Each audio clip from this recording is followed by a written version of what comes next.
Stone पूरी तरह से उलझन में है, फिर भी वो उसे ढूंढने की कोशिश करता है। वहां उसे एक घर दिखाई देता है और अंदर एक महिला जिसका नाम एलिना है गा रही होती है। स्टोन धीरे धीरे सीढ़ियों से नीचे उतरता है और घर के पास पहुंचता है। अगली सुबह स्टोन चारों ओर देखता है और समझता है कि घर ऊंचे पेड़ों से घिरा हुआ है। तभी उसे याद आता है कि सीढ़ी का निचला हिस्सा चट्टान तक जाता है और कोई रास्ता नहीं दिखता। एक कार एक सुनसान सड़क पर जाती है जो शुष्क जमीन और बड़े बड़े पत्थरों से घिरी हुई है। एक शख्स जिसका नाम स्टोन है चुपचाप कार से बाहर निकलता है और एक बड़ी चट्टान पर चढ़कर ग्रहण का इंतजार करता है। जैसे ही ग्रहण शुरू होता है वो अपने कैमरे से उसकी तस्वीरें लेने लगता है। घटना खत्म होने के बाद वो वापस लौटता है। रास्ते में उसे एक छोटा बच्चा छांव में बैठा हुआ दिखाई देता है। बच्चा बताता है कि उसने अपने माता पिता को खो दिया है। स्टोन उसे मदद की पेशकश करता है और जैसे ही वो बच्चे को उठाने की कोशिश करता है उसकी नजरें ओरियन के खून से सने हाथों पर पड़ती हैं। बच्चा अचानक एक दिशा में दौड़ता है और बिना कोई रास्ता छोड़े स्टोन उसे पीछे पीछे जाता है। वो बच्चे से पूछता है कि उसने अपने माता पिता को कहाँ खोया, लेकिन बच्चा सिर्फ पानी मांगता है और चलता जाता है। स्टोन उसे रोकने की कोशिश करता है लेकिन बच्चा उसे धक्का देकर आगे बढ़ता है और फिर अचानक गायब हो जाता है। स्टोन पूरी तरह से उलझन में है,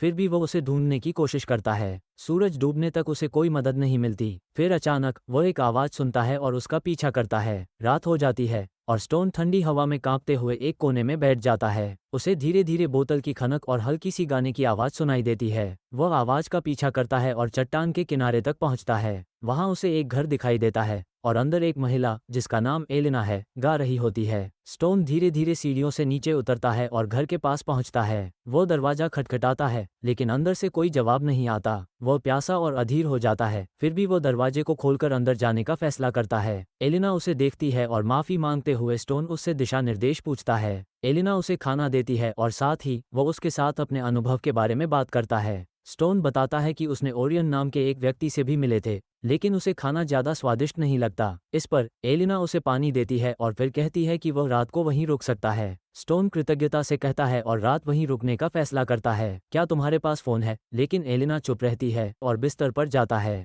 सुबह जब स्टोन उठता है तो वह देखता है कि एलिना खुद को साफ कर रही है। वो चुपचाप उठता है और बाहर जाकर पेशाब करता है। चट्टान की दीवार पर उसे एक महिला की चित्रित छवि दिखती है जो सांप से निकलती हुई नजर आ रही है। स्टोन चारों ओर देखता है और समझता है कि घर ऊंचे पेड़ों से घिरा हुआ है। तभी उसे याद आता है कि सीढ़ी का निचला हिस्सा चट्टान तक जाता है और कोई रास्ता नहीं दिखता। और स्टोन अपने आसपास की अजीब सी दुनिया की तस्वीरें लेता है। जल्द ही वह देखता है कि एलिना जाग चुकी है और छत के एक हिस्से को सहारा दे रही है। वो स्टोन से पूछता है सीढ़ी कहाँ है, लेकिन एलिना छत को संभालने में लगी रहती है। स्टोन ये सोचता है कि मदद करनी चाहिए और जैसे ही वो मदद करने की कोशिश करता है एलिना कहती है सीढ़ी बेतरतीब ढंग से प्रकट होती है और कोई और रास्ता नहीं है। स्टोन बिना रुके चट्टानों पर चढ़ने की कोशिश करता है लेकिन उसका पैर नहीं टिकता। बाद में एलिना आकर स्टोन के कपड़े धोने की पेशकश करती है लेकिन स्टोन मना कर देता है। लेकिन जैसे ही सूरज डूबने लगता है वो अचानक इंजन की आवाज सुनता है। वो जल्दी से बाहर जाता है लेकिन बाहर कोई नहीं होता। इसके बजाय उसे आवाजें सुनाई देती हैं जो सुबह के समय धीमी पड़ जाती हैं। स्टोन फिर घर में कुछ खोजने लगता है और अंत में एक कुल्हाड़ी पाता है।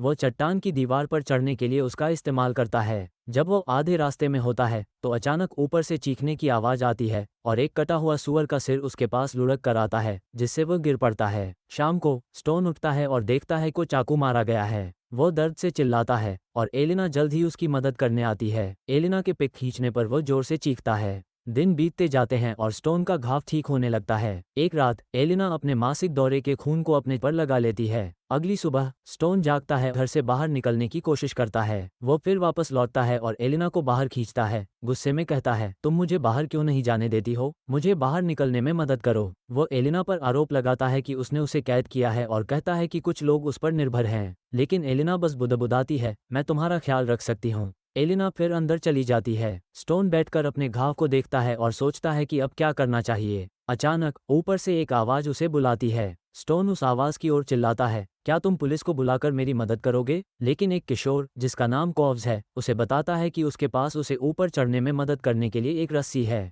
स्टोन उसे धन्यवाद देता है और कॉव्स पूछता है तुम्हारा पसंदीदा रंग क्या है? स्टोन थोड़ा चकराया हुआ महसूस करता है और कहता है लाल। फिर कॉव्स अपनी बहन क्रूक्स को बताता है। कुछ समय बाद स्टोन छांव में बैठ जाता है और भाई बहनों के वापस आने का इंतजार करता है। वो अपना बटुआ निकालता है और उसमें रखी चीजों को देखकर अपने बारे में सोचता है। फिर अचानक कॉब्स एक रस्सी गिराता है और स्टोन से कहता है, खुद को इस रस्सी से बांधो। मुझे लगता था कि मुझे इसे नीला कहना चाहिए था। और रस्सी खींची जाती है। वो ऊपर चढ़ने की कोशिश करता है, लेकिन अचानक रस्सी बीच में रुक जाती है। वो बार बार चिल्लाता है, लेकिन कोई जवाब नहीं आता। थोड़ी देर बाद स्टोन थककर लगभग बेहोश हो जाता है, लेकिन अचानक उसे राहत मिलती है। वो ऊपर देखता है और पाता है कि कई किशोर खेल रहे हैं और रस्सी को झुला रहे हैं। स्टोन परेशान हो जाता है और एलिना को बुलाता है। एलिना बाहर आती है और उन किशोरों को रोकने के लिए चिल्लाती है, लेकिन स्टोन अपना सिर दीवार पर मारकर बेहोश हो जाता है। रात को तो वह घर में सिर के बल जागता है। एलिना उससे पूछती है, अब तुम क्या करोगे? स्टोन बिना कुछ कहे दरवाजे से बाहर निकल जाता है,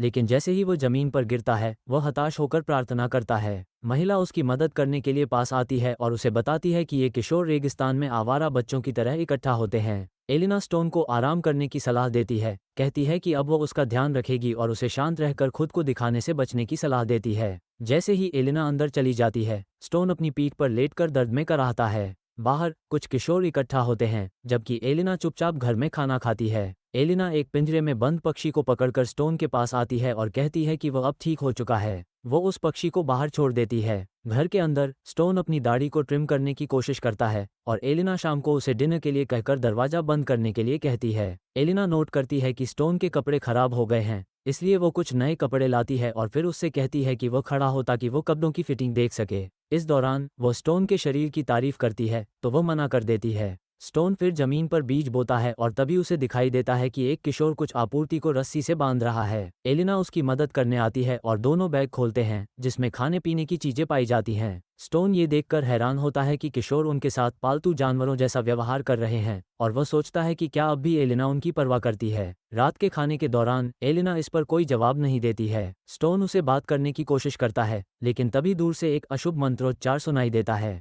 वो शराब की बोतल के लिए बढ़ता है, लेकिन एलिना उसे रोक देती है। मंत्रोच्चार सुनते हुए स्टोन सोचता है कि ये लोग क्या चाहते हैं। तभी अचानक उसे एक चीख सुनाई देती है। वो तुरंत बाहर जाने के लिए उठता है, लेकिन एलिना उसे रोककर कहती है कि उसे छोड़कर कहीं नहीं जाना चाहिए। स्टोन उसे अनदेखा करता है और बाहर चला जाता है। वो कुल्हाड़ी उठाता है और किशोरों को बुलाता है। उनमें से एक सामने आता है, लेकिन बाकी किशोर भाग जाते हैं। पीछे दौड़ते हुए देखता है और उनमें से एक उसे जमीन पर गिरा देता है। स्टोन उसे धक्का देकर गिरा देता है और बाकी किशोर भाग जाते हैं। फिर स्टोन घर वापस लौट आता है। स्टोन एलिना का सामना करता है और गुस्से में पूछता है, तुम मेरे साथ ऐसा क्यों कर रही हो? मुझे बंधक क्यों बना लिया है? बच्चों की शक और अविश्वास से भरी नजरें उसे घेर लेती हैं और वह दरवाजा बंद कर देता है। कुछ पल बाद वह रोने लगता है। तुमने बहुत शराब पी ली है, तुम्हें आराम करना चाहिए। मैं एक ऐसा आदमी हूँ जो खुद को संभाल सकता है। तुम सच में एक आदमी हो। फिर बिस्तर पर खुद को साफ करने के लिए बैठ जाती है। जानबूझकर वो स्टोन की ओर मुड़ती है और उसकी आंखों में देखती है। स्टोन और एलिना के बीच एक चुपचाप भावनात्मक पल होता है, जब वो दोनों एक दूसरे के करीब आते हैं। अगली सुबह स्टोन उठता है और घर से बाहर निकल जाता है। वो एक खंभे के पास खड़ा होकर अपने दिमाग में हुई सभी घटनाओं को सोचने की कोशिश करता है। स्टोन अपनी फसलों की जांच कर रहा होता है कि तभी लेपस नाम का किशोर आता है और पूछता है, तुम क्या कर रहे हो? स्टोन जवाब देता है कि वह खेती कर रहा है और उसे रेगिस्तान की मिट्टी और माइक्रोबायोम के बारे में बताता है। लेपस शीतल पेय के बदले सीखने की इच्छा जताता है और स्टोन सहमति दे देता है। इसके बाद लेपस स्टोन को गम का एक पैकेट देता है। स्टोन फिर से अपनी खेती करने लगता है और मिट्टी खोदते हुए उसे एक सोने की अंगूठी और कुछ चाबियां मिलती हैं। दीवार पर एक बूढ़ी औरत की तस्वीर देखकर वह पूछता है, ये कौन है? एलिना बताती है कि वह पहली माँ है। स्टोन फिर पूछता है कि उसे पहली माँ के बारे में क्या याद है, तो एलिना कहती है, वह मुझे वैसे ही प्यार करती है जैसे मैं अपने अंदर के बच्चे को प्यार करती हूँ। लेकिन स्टोन को अब भी शक होता है कि यह सब कुछ किसी साजिश का हिस्सा हो सकता है। वो एलिना को डांटते हुए कहता है, मैं तुम जैसी दयनीय महिला से बच्चा नहीं पैदा होने दूंगा। अगली सुबह स्टोन ताश खेलते हुए अपना समय बिताता है। तभी वह देखता है कि कौवे उसकी फसलों पर हमला कर रहे हैं, लेकिन पाता है कि उसकी फसलें पहले ही बर्बाद हो चुकी हैं। फिर भी उम्मीद न छोड़ते हुए एलिना और स्टोन शाम को मिलकर फसलों को बचाने के लिए काम करते हैं। रात को जब स्टोन सो रहा होता है, एलिना बाहर जाती है और गाने लगती है। स्टोन उसकी आवाज सुनकर जागता है। वह खुद को चुपचाप रोक लेता है। कुछ दिन बाद स्टोन पूरी तरह से ठीक होकर दौड़ने लगता है। उसे लेपस की सीटी सुनाई देती है और किशोर माफी मांगते हुए कहता है कि वह शीतल पेय नहीं ला पाया। फिर भी वो स्टोन से और सीखने की इच्छा जताता है। इस बार स्टोन किशोर से बातचीत करते हुए उसे बताता है कि उन्हें मदद की जरूरत है। एलिना की गर्भावस्था के बाद लेपस स्टोन से पूछता है कि उन्हें क्या चाहिए, और स्टोन बताता है कि उन्हें रस्सी और कुछ खुदाई के उपकरण चाहिए ताकि वे एक रास्ता बना सकें जिससे वे बाहर जा सकें। स्टोन ने वादा किया कि अगर वे बाहर निकलते हैं तो वह उन्हें अपने साथ ले जाएगा और वे एक परिवार की तरह रह सकते हैं। ये सुनकर लेपस उन्हें बताता है कि बाकी लोग सो रहे होंगे तो उन्हें जल्दी काम करना होगा। तभी अर्वो नाम का एक और किशोर आता है और लेपस को ले जाता है। इस बीच एलिना पानी की बाल्टी के साथ बाहर आती है और स्टोन के घाव को साफ करती है। स्टोन को लगता है कि घाव ठीक हो गया है, लेकिन अचानक से खून बहने लगता है और एक आंख बाहर निकल आती है। वो डर के मारे जाग जाता है और उठता है। इसके बाद स्टोन एलिना से पूछता है कि वो इस जगह को कैसे स्वीकार कर पाए। एलिना बताती है कि उसकी माँ ने उसे सिखाया था कि यहाँ सब कुछ वास्तविक है और बाहर की दुनिया एक मृग तृष्णा है। स्टोन फिर अपना कैमरा निकालता है और एलिना को ग्रहण की तस्वीरें दिखाता है। एलिना कहती है कि उसने भी ग्रहण देखा था। वो स्टोन के कैमरे में घूमते हुए वीडियो और तस्वीरों के माध्यम से अपनी यात्रा को देखती है। तभी अचानक उनकी कार के अंदर का एक संगीत बजने लगता है। एलिना इस संगीत में रुचि लेती है और स्टोन से कहती है कि वो उसे फिर से बजाए। शाम को जब वे सो रहे होते हैं, किशोर फिर से एक विदेशी भाषा में नारे लगाते हैं जो उनकी दुनिया की और रहस्यमयीता को और बढ़ा देता है। अगली सुबह एलिना बाहर जाती है और अचानक चिल्लाती है। स्टोन दौड़ते हुए बाहर आता है और देखता है कि लेपस बेहोश होकर उनके ऊपर लटका हुआ है। किशोर दोनों को घूर रहे हैं। एलिना दर्द से चिल्लाती है और जमीन पर गिर जाती है। वो एक अज्ञात भाषा में चीखती है, फिर उनसे विनती करती है कि उसे नीचे उतारें क्योंकि यह वो नहीं है जो भाई करते हैं।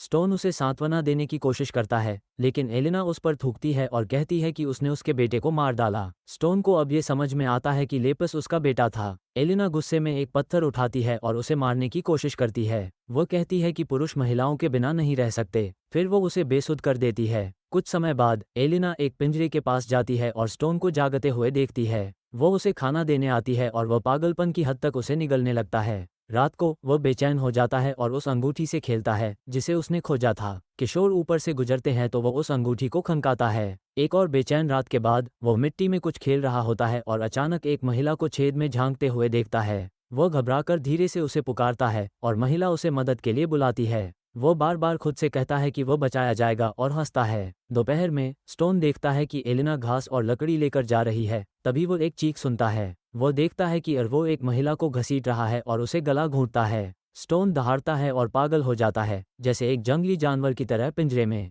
रात को सभी किशोर एक जगह इकट्ठा होते हैं और एक बड़े अलाव के चारों ओर नाचने लगते हैं। छोटा लड़का स्टोन के पास जाता है और उसे रोटी का एक टुकड़ा देता है। स्टोन उसे लेता है और खा जाता है। बच्चा कुछ दूर भाग जाता है। एलिना अपनी आंखों पर खून लगाकर सभी किशोरों को अपना बेटा और भाई कहकर संबोधित करती है और फिर सभी अलाव के चारों ओर नाचते हैं। समय बीतता है और स्टोन की मानसिक स्थिति बिगड़ने लगती है। एक दिन जब एलिना उसे एक कंबल देने आती है, स्टोन अचानक उसकी बाह पकड़कर कहता है कि वह उसके सभी बच्चों का पिता बनना चाहता है, उन्हें शिक्षित करेगा और देखभाल करेगा। लेकिन एलिना उसे नकार देती है और कहती है कि उसके पास अब कोई विकल्प नहीं है। स्टोन पागलपन में उसे धमकाते हुए कहता है कि उसका बच्चा हमेशा उसका आधा हिस्सा रहेगा और वह उसे याद दिलाएगा कि उसने उसके साथ क्या किया था। हालांकि एलिना इसे नज़रअंदाज कर देती है और कहती है कि वह हमेशा उन्हें अपने बच्चे के रूप में देखेगी। समय के साथ एलिना को प्रसव पीड़ा होने लगती है। वो स्टोन के पास जाती है और उसके पिंजरे का ताला खोलने की कोशिश करती है, मदद की भीख मांगती है। स्टोन उसे बार बार पीछे हटने को कहता है, लेकिन उसे संघर्ष करते हुए देख वह उसे मदद करने के लिए राजी हो जाता है। हालांकि उसकी मदद से लड़खड़ाते हुए स्टोन अचानक सीढ़ी की ओर देखता है और एलिना की मदद करने के बजाय वो महिला से बचने के लिए दौड़ता है। जब एलिना बच्चा पैदा करती है तो आकाश में सूर्य ग्रहण होता है। उसकी चीख सुनते ही नवजात शिशु के पास जाकर स्टोन उसे मां से ले लेता है। वो उसे वापस एलिना को देने का वादा करता है,